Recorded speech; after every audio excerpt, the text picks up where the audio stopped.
Добро вечер, вести на Канал 5. Во драматична завршница македонската ракометна репрезентација ја победи Романија во последниот надпревар од првата групна фаза на Европското првенство.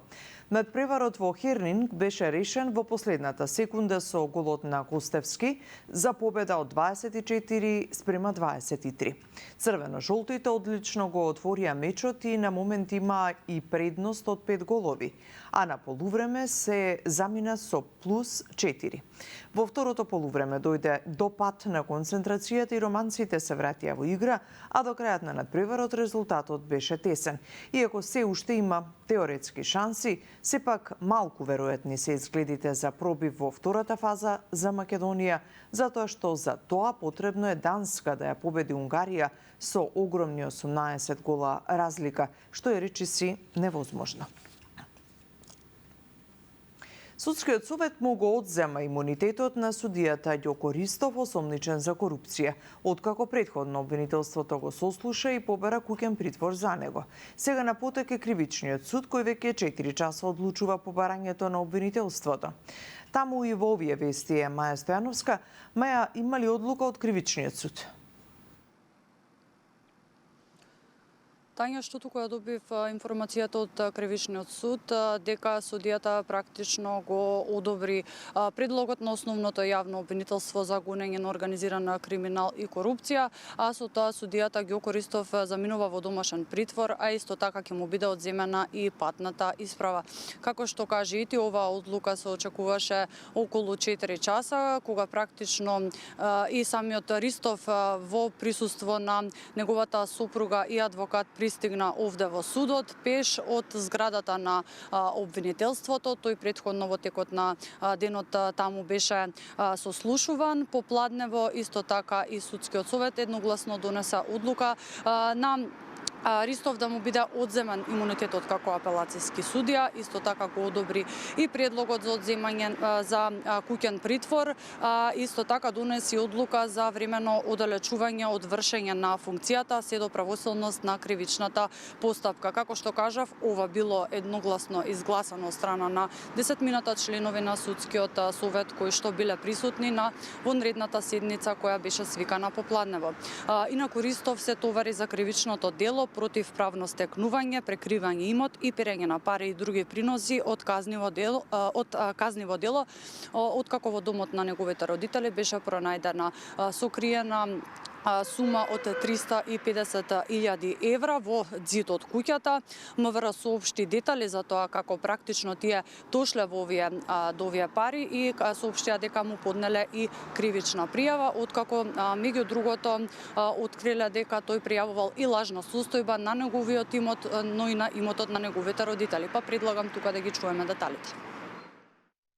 Извршен е претрес во домот на неговите родители, лоциран во Неготино, каде на првиот кат, поточно во куинската просторија, биле забележани сомнителни околности за изведување на градежни активности, корекција на ѕидните плочки, пошто при отстранување на една ѕидна керамичка плочка забележана е дупка во која се наоѓале алуминиумски ролни во форма на цилиндер, спакувани во поединечни 13 пакувања, во кои пронајдени се вкупно 610 банкноти во апоени од по 500 евра и 225 банкноти во апоени од по 200 евра или вкупно 350.000 евра.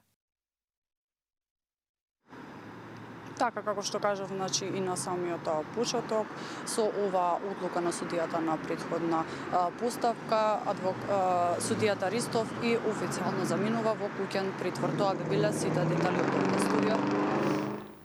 Ти благодарам, Маја. Со средби со поголем број мултинационални компании, премиерот Мицкоски го заокружи првиот ден од учеството на економскиот форум во Давос, каде, како што самиот информираше, биле презентирани можностите за инвестирање во Македонија. Денес имавме, би рекол, многу успешни и инспиративни средби со голем број мултинационални компании. Теми кои што беа опфатени се темите од областа на енергетиката, здравството и високата технологија. Се разбира, од наша страна беа представени можностите за инвестиции во Македонија, во македонската економија, нешто што ќе значи додадена вредност за македонските граѓани. Но на кое што посебно би сакал да се задржаме вториот дел од денот, односно панелот за енергетика, каде што бев активен учесник и говорник, заедно со секретарот за енергетика на Соединетите Американски држави, господинот Райт, панел на кое што учество зема буквално светското водство во енергетскиот бизнис, компании кои што доаѓаат од сите континенти, компании чии што обрти се движат во рамките на илјадници милиарди. Таму разговаравме за очекувањата и плановите за развој на енергетиката во годините кои што следат. Енергетиката од областа на производство на електрична енергија. Од влезот на Скопје почнаа проверките на камерите, кои се дел од системот Safe City. До крај на месецот треба да се провери секоја поставена камера, дали дава јасна слика и дали точно ги впишува регистрациите на таблиците на возилата, а и дали веродостојно ја регистрира брзината на движење. Се со цел да не дојде до грешка при казна за евентуален сообраќаен прекршок. Проверките се прават од страна на Бирото за метрологија, информираат од МВР, откаде што појаснуваат дека од 15 минути до половина час граѓаните можат да останат заглавени на скопските крстосници, на кои во моментот ќе се вршат проверки. Оттаму апелираат граѓаните да бидат трпеливи. На сообраќајните камери се вршат проверки за да се утврди дека правилно работат и точно регистрираат сообраќајни прекршоци. Се вршат проверки дали камерата јасно снима, дали точно ги чита регистарските таблички и дали податоците што ги бележи се точни и сигурни. Предвидено е активностите да се спроведат во периодот од 20 до 31 јануари, во временскиот период од 8 до 20 часот. Првата недела е предвидено да се спроведат на локациите на подрачјето на градот Скопје. На секој поединечен пункт на кој е поставена камера, еднократно ќе се врши проверка која трае 15 до 30 минути. Проверките се вршат од страна на Бирото за метрологија. Во пресрет на најавениот пик на грипот во училиштата почна второто полугодие. Министерката Јаневска вели дека учениците не треба да губат настава, затоа што, како што вели, и без тоа имале помалку часови од нивните врсници по Европската Унија. Нашите ученици до 15 годишна возраст имаат 900 часа помалку, затоа што сите истражувања во светот и кај нас кажуваат дека колку се почесто децата на училиште поредовни, толку поголеми успеси постигнуваат. Друго, грип не се добива само на училиште, се добива и дома, и на улица, и на скијање. Така да, доколку има потреба, сигурна сум дека Министерството за здравство ќе реагира. Сојузот на синдикати на Македонија ја објави синдикалната кошница за месец јануари. Вредноста е зголемена за 920 денари во однос на декември и изнесува 66.413 денари. Од ССМ вела дека тоа е показател зошто требало да се зголеми минималната плата и да се воведат мерки. За 920 денари пораснала минималната синдикална кошница во јануари, споредбено со декември, покажуваат пресметките на Сојузот на синдикати на Македонија. За покривање на основните месечни трошоци на едно 4-члено семејство потребни се 66.413 денари, а доколку живеат во изнаемен стан од 60 квадрати, 81.778 денари. Најголемо зголемување е регистрирано кај трошоците за храна и пијалаци за 563 денари, како и кај станарината, комунали, облека и обувки, лична хигиена и образование.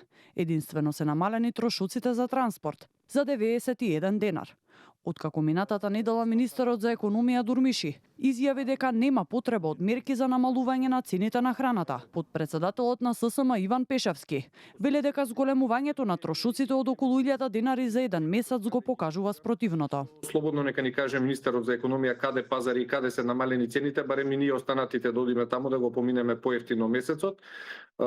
Да уверуваме дека цените на сите продукти се покачени, што денар, што 2, што 10 и затоа се собира да 1000 денар денари само за еден месец имаме покачување, само гледаме покачување на цените, оние барем што ги пратиме ние, а ги пратиме во најевтините маркети и кажуваме дека секој месец само поскап станува животот на македонскиот работник. Пишевски вели дека растот на трошоците го оправдува и барањето за зголемување на минималната плата. Во таа насока, ССМ на состанок со нивните највисоки органи и гранкови синдикати утре ќе одлучува за датумот и местото на најавените протести, кои доколку не вродат со плод, ќе се размислува и за преземање следни чекори. Доколку нема ефект од еден протест, секако дека ќе блокираме повеќе раскрсници улици, дека ќе има повеќе протести, но не се исклучува можноста и за одлука за генерален штрайк како во јавен, така и во приватен сектор. Без договор меѓу владата, работодавачите и работниците за повисок минималец заврши последната седница на економско-социјалниот совет во декември.